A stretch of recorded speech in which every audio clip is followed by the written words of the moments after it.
Halo adik-adik, kali ini kita akan bercerita tentang hantu nasib malang.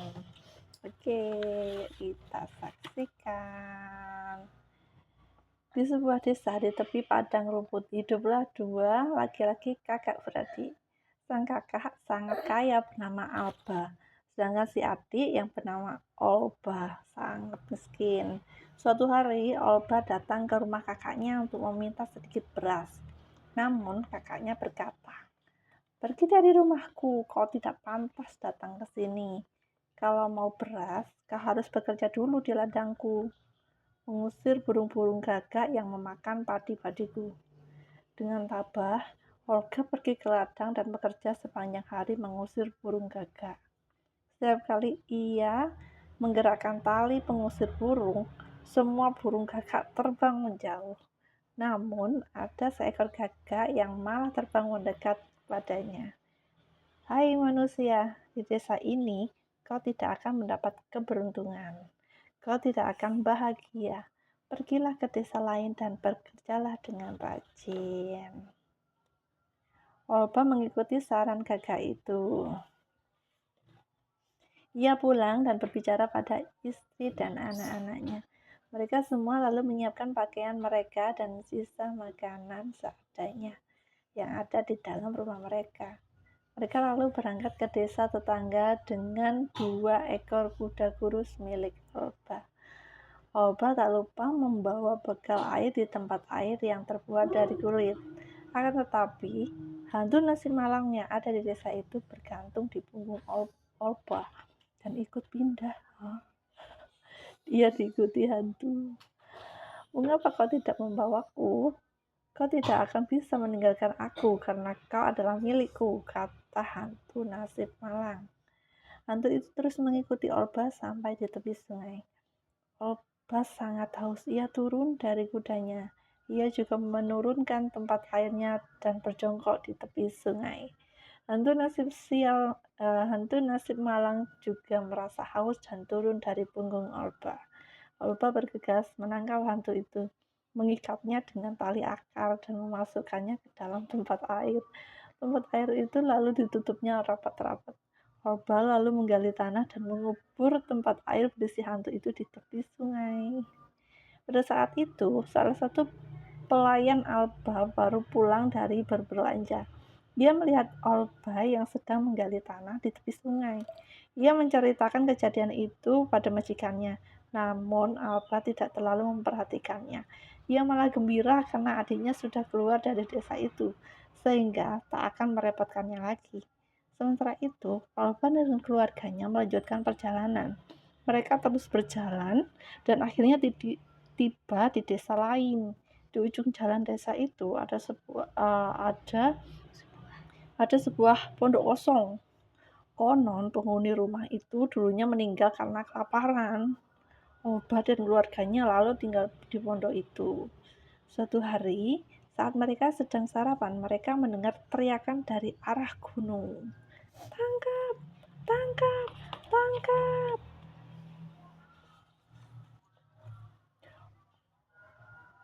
Olba langsung mencari segulung tali lasso di rumahnya, lalu berlari ke arah gunung.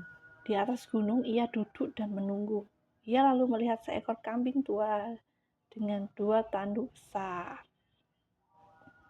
Itu adalah siluman harta yang berwujud kambing. Namun Olba tak tahu kalau itu adalah siluman. Ia melemparkan tali lassonya ke leher kambing tua itu. Olba kemudian menarik pelan kambing itu menuruni gunung dan akhirnya sampai di depan rumahnya. Ketika tiba di rumah Olba, kambing tua itu seketika menghilang. Lalu tiba-tiba turunlah hujan uang dari langit. Olba sangat terkejut dan girang. Ia mengumpulkan uang yang berjatuhan sampai 2 kendi besar.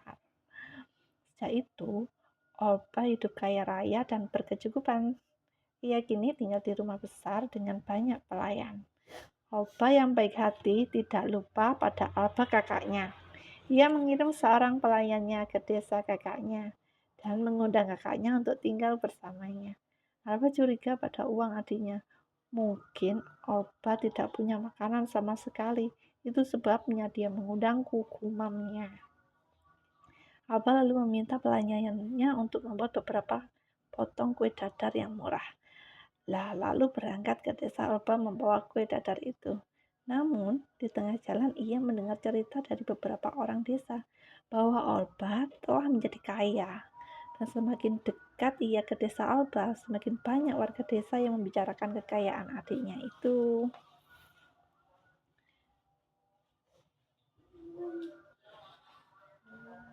Alba menjadi kesal telah membuat kue dadar untuk adiknya. Lalu membuang semua kue dadar itu ke dalam parit. Tak lama, Alba pun tiba di rumah Alba. Dengan gembira, Alba menceritakan keberuntungannya tanpa bermaksud menyombongkan. Ia memperlihatkan 2 kendi berisi uang pada kakaknya. Pada saat itu juga, timbullah rasa iri dan cemburu dari hati Alba. Jangan-jangan Alba mendapatkan kendi berisi uang ini di tepi sungai. Bukankah pelayanku dulu pernah melihat Alba menggali tanah di tepi sungai? Pikir Alba.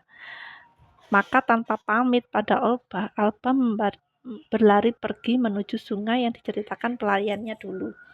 Alba menggali tanah dan menemukan tempat air dari kulit milik Alba.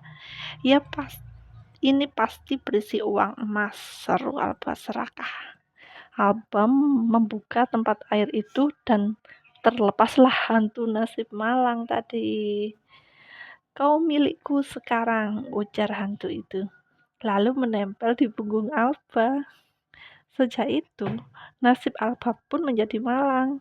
Rumah dan ladangnya terbakar sampai menjadi abu. Harta lainnya habis tak tersisa. Sepanjang hidupnya ia hidup malang, walau Alba selalu membantunya dengan tulus. Ya, itu tadi cerita Alba dan Alba. Dan ada hantu yang mengikuti Alba, dan akhirnya hantu itu menempel ke kakaknya bernama Alba. Oke, sekian dan terima kasih. Bye bye.